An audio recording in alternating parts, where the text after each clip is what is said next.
how do I put this? We were talking about it before, but the money really is so out of proportion. I don't know what to do for these campaigns, as you brought up. So I want to show something, and they have it as fundraisers, but they include self-funding as a form of fundraising. Yeah. Well, it is. I mean, it is, but I just mean when you look at it, like Michael Bloomberg, and by the way, self-funding is basically how much money is pumped into his campaign. So I guess a better way of going and looking at it, it makes more sense and it's more jarring for me when you look at spenders and cash on hand. Now, Bloomberg, it says he has $55 million. This is actually kind of old info, too. It's the last reporting going back to January of 2020. Because we operated in quarters. Yeah, so we're about a few months back. Not a few months, a few weeks back. But one thing that'll jump out, too, it's crazy to me. One, Bloomberg actually has 55 billion cash on hand, not 55 million. He has all the money in the world. But two, Michael Bloomberg has been in this race for 3 months. And this isn't counting what he spent all February, and it was $409 million. $409. Bernie Sanders has been running in earnest for probably close to a year at this point, as far as, not full spending money, but spending money, and it's a quarter of what he spent. By the way, just to put that in proportion, guys, the that $409 million that Bloomberg has spent is plus more. Yeah, it's every day it goes up higher. So this is already old data. The most expensive campaign in American history up until then, at least financially successful in terms of fundraising, was Barack Obama's re-election campaign that topped out at $338.5 million. So the single largest entire presidential campaign of American history was Barack Obama's very successful re-election campaign, in which he was able to raise money hand over fist. Okay?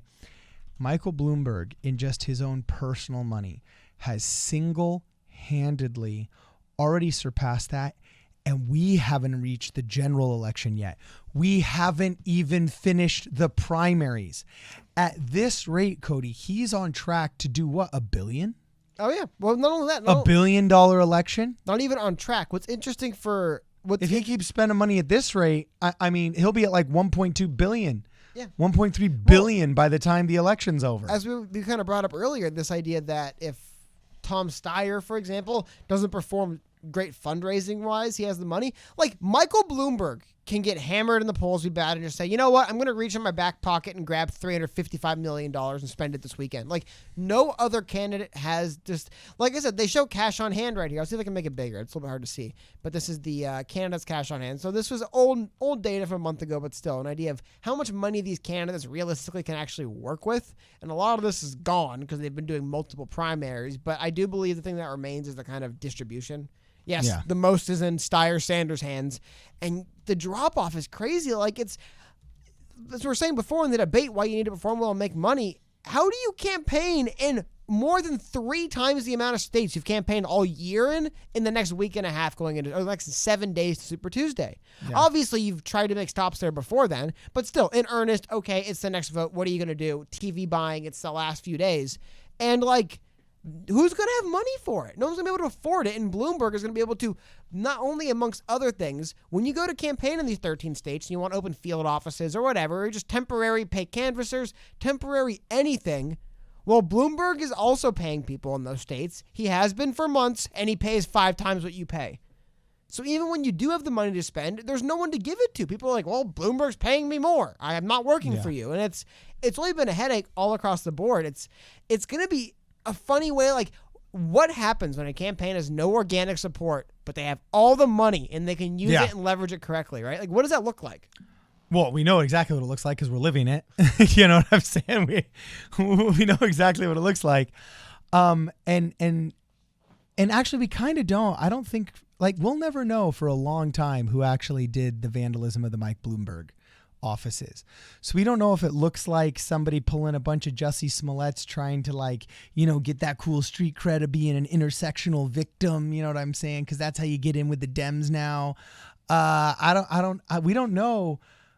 I don't think we'll completely be able to wrap our head around how Michael Bloomberg is changing, has changed, or maybe just flash in the pan didn't change the political scene. I don't think we'll understand the ramifications of the Michael Bloomberg campaign for another 2 or 3 election cycles to come, because he either is changing it into a billionaire's game because now all these operatives think, oh, dude, I ain't working for less for $200K per year now when the going rate used to be 125.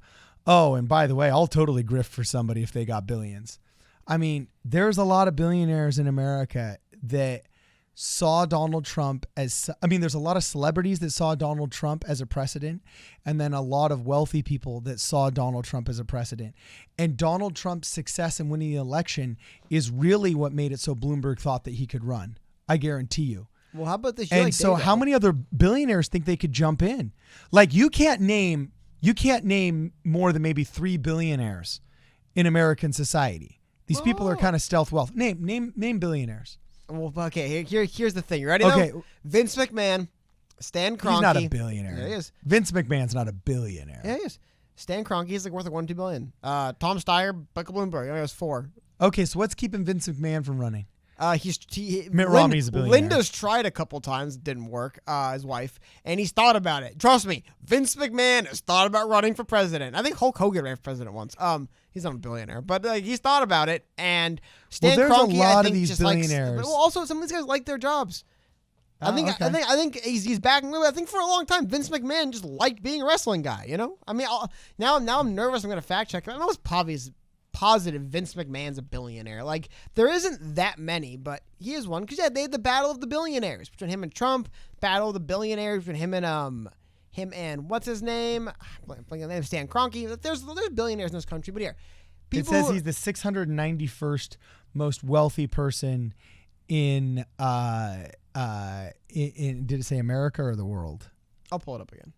Okay, but my point is, there is other if you're reaching billionaire status and you're 691st, it means there's 690 others. 2.2 billion USD. He's worth 2.2 billion. Okay, so I mean, he's a miniature Tom Steyer. Tom Steyer's worth $7 billion. Also, another reason why Vince McMahon has not ran for president. You think do you think the guy who ruthlessly bought out all of his competition in the 70s, 80s, and 90s in the field of professional wrestling and had I don't know, I think the federal government tried to throw him in jail for distributing steroids. You think he's got some skeletons in his closet he doesn't want brought out in a presidential campaign? So he's, I think that's one of the reasons why this particular billionaire isn't running for president. Okay. Well, either way, I think that I think it's either going to set a crazy precedent where presidential politics really just does become a celebrity billionaire circus. Oh, sorry. I want to for a while. To your point, I wanted to show these graphs for a minute.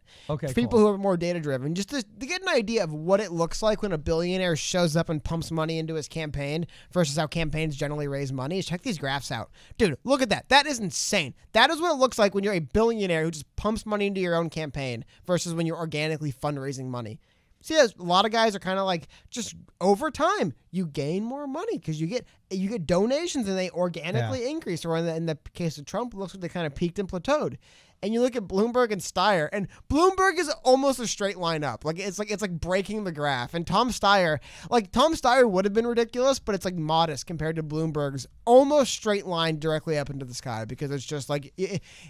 Clearly, the way Bloomberg and Steyer are adding money to their campaign, you cannot chart the way you chart the way other campaigns raise money. They're not the same. And I have to say, this is my last comment, then we can move on to the next subject. But seeing how Michael Bloomberg is skyrocketing in success and how much personality he doesn't have and how just people are rejecting this billionaire takeover of so many aspects of their life. I mean, when I see how much money Bloomberg gets, like, even as a total capitalist, it frustrates me. And I think you could do so much good with that wealth that you're not. Well, yeah. And, that as much as I know that capitalism actually just creates a larger pie, so even if you have the same slice of that pie, it grows bigger. Like, it really does seem unfair and strike a very visceral chord. That difference, that disparity between the middle class, the working class, and the poor in our country and a billionaire like him. So much so that it does create kind of this, and at least I'm humble enough to recognize and just understand what's going on in my own psychology, but it does create a resentment. Well, how about this? You know what I'm saying? That really makes me think, Bernie Sanders is really stupid because on the Democratic field, if he would just tone down praising Fidel Castro, if he would just walk back his resounding A+ rating of the Sandinistas that shot children soldiers, okay? If he could just, bring it back on Che Guevara, who forced mothers to watch 8-year-olds getting executed, okay, up against the wall. If you could just maybe bring back the communism to just out of the Stalin and Lenin, cleansing realm to maybe just the, just the regular, we want free child health care realm. He says he's a social democrat. No, he keeps saying, oh, no, I'm not a communist. No, I reject authoritarians, but the authoritarians were great. The authoritarians were awesome, but I reject their bad things. But they were all good, but I reject their bad. It's at best a confusing message, at worst a poorly executed attempt of adding nuance to a political conversation. And if he would just really just draw it back but he can't help himself. He's like Donald Trump. Literally, Bernie Sanders' inability to stop lauding communists who were evil. Well, it's even it's just as hard for him as Donald Trump not tweeting for a day. Yeah, well, it's also funny too with that because I guess we're getting a little bit just off topic. He would win that contempt that I feel. Yeah. That contempt and that frustration that even I as a capitalist feel about the disparity between the wealthy and the poor in our country. Okay, even you could harness me, your arch nemesis capitalist, could probably be persuaded when I see how much money our billionaire class has if you would just bring it back one step. But you can't. Just like Donald Trump can't give up the Twitter machine for 24 hours, Bernie Sanders can't quit saying that every communist the world has ever met was actually a good guy. Which, by the way, was a really big issue for Jeremy Corbyn in England. It actually did. Now, Jeremy Corbyn in England is also very much worth noting. He also was very much sympathetic to the cause of various people in Ireland that was not popular in England. But that doesn't matter. But to me, what I think is interesting is a couple things. One, it's actually kind of pointless, but I'm not even going to talk about it. But two, this is what I don't get, getting to the point too. If Michael Bloomberg wasn't such a dense moron, imagine, someone brought this up, they said with the amount of money he spent campaigning in Michigan, he could have, fixed the water supply in Flint 7 or 8 times over. But even if we rein that back to once, he'd have enough money.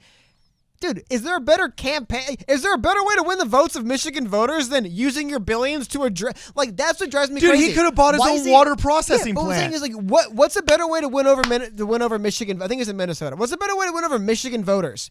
To bombard them with meaningless television ads and have people walk up to their front door and say, "Hey, do you like Michael Bloomberg?" Or to fix one of the biggest problems in the state? Why doesn't he just spend $1 billion renovating part of Detroit? You think that's a better way of getting people to vote for you than and do that? We have a similar problem here in Santa Clarita. But it's just funny to me, this idea that Michael Bloomberg's the best way for me to win over the people is to bombard them with ads when I could use these $350 million, drop, $85 million in this big issue someone's facing in this community, win them over like that. Boom, done.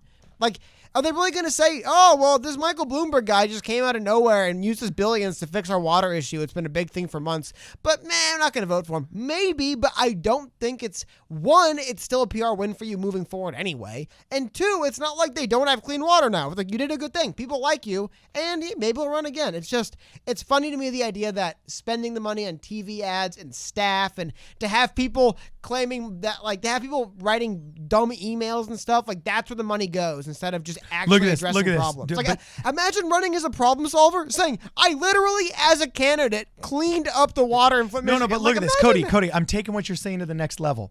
Here in, what's it called? Here in North LA County, okay, where we broadcast from, there was actually a company called Bromite Whitaker that helped manufacture bombs during World War II, okay? And at that time, they disposed of a product called perchlorate that they didn't realize would be a contaminant of groundwater. But it slowly contaminated out into our aquifer, and our groundwater supply was contaminated by perchlorate. So much so that we get 4 to 6 parts per million, and you're only supposed to be able to ingest 1 or 2 parts per million. So while all the other cities in LA County only need 2 stages of water filtration, okay? We actually had to add a 3rd stage of water filtration, a perchlorate plant that filters out the perchlorate. So similar to Flint, Michigan, we had heavy metal contaminants inside of our groundwater that had to get filtered out. And what saved our city's groundwater was the $9 million cost that was split between the U.S. Army Corps of Engineers and the local city, it looks like, according to SCV history. It started in April 2002. It looks like they began the project. $9 million is nothing. Oh, yeah. If he went into Flint, Michigan, With 60 million? literally, and just dropped 60 million and says, screw Trump, screw socialism and Sanders, screw the bureaucracy of Michigan. I'm your daddy now, and I just bought this land, and I bought the rights to the frickin' whatever river, and I'm building a plant to fix the water myself. He would literally become a overnight feudal warrior Well, how king. about this? But A caudillo. Well, that's the bad way of looking at You it. know? I look at it more in the sense of, yeah, imagine if you're running against, let's say it is Bloomberg and Sanders, right? And Sanders' message is there shouldn't be billionaires. Billionaires are bad. That message would start to fall off if Bloomberg was using his billions only to help people. It's like, yeah, billionaires are so bad. I help this community. I help that community. I help this community. But he's, as you said before, he's so beholden to who he actually is. He's like, no, I'm going to use my money to bully other candidates out of the race. I'm going to buy up campaign staff. I'm going to buy up ad time so they can't run ads on TV. It's like, imagine if he just helped people. Like, wow, what a campaign. I have already addressed multiple problems in this country with my own personal money. Imagine what I could do with the funds of a whole nation. I'll fix the country. But no, these people are so selfish and so, a prisoner of who they actually are that he must use his money the way he always used it before, to bully people out of the way, kind of not like subtle bribes, kind of like the, hey, corruption. I gave you $4 million and you won your election. How about an endorsement?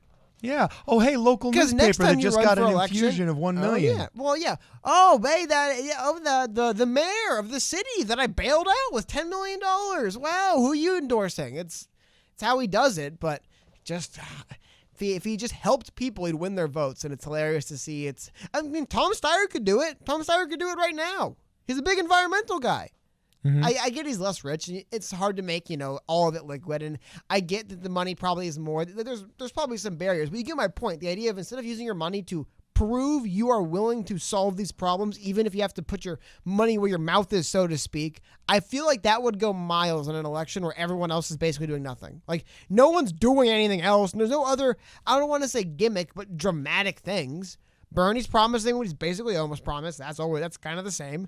Everyone else is just kind of complaining. I mean, we went way off topic here, but still, I just think it's a legitimate in. Anyway, let us know what you guys think. Please comment below. If you haven't had a chance to like this video, make sure you like the video. Follow us on Twitter at PSP Radio 1. And if you can, please join the channel. Consider joining. It's really an inexpensive way to make sure that we keep bringing you these videos without any corporate sponsorships. This is Problem Solver Politics. We'll see you guys in the next video.